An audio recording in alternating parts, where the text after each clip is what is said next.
হালকের তো 5টা মেয়ে হয়েছে, কিভাবে যে বিয়ে দেবে? দিন আনে দিন খায়। আল্লাহর রহমতে আমার 5টা মেয়ে, তাতে আমার থেকে গ্রামের লোকের চিন্তা বেশি জানে। হায় রে, কি আজব দুনিয়া। কই গো, তুমি চলে আসলে? হাত মুখ ধুয়ে নাও, খেতে দেব। বাজারে গেছিলাম চাল আনতে, সারাক্ষণ শুধু আমাদের 5 মেয়েকে নিয়ে গুজব করে। দেখো সখিনা, আমাদের ছেলে নাই তো কি হয়েছে, ইনশাআল্লাহ একদিন এই 5 মেয়ে আমাদের মুখ উজ্জ্বল করবে। গ্রামের লোক কি বলছে বলুক, তাতে তুমি টেনশন নিও না। যাও মা, স্কুলের ভিতর, আমি এখন কাজে যাব।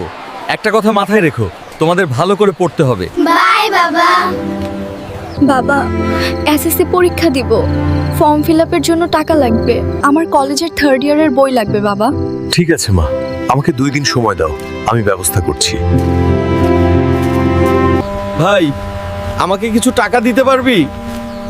আমার মেয়েগুলো টাকার জন্য এসএসসি ফর্ম ফিল আপ করতে বই কিনতে পারছে না। তোর মেয়েগুলোকে এত দূর পড়ানোর কি দরকার? বিয়ে দিলে তো ঝামেলা শেষ। তোর বোঝাগুলোর জন্য আমার কাছে টাকা হবে না।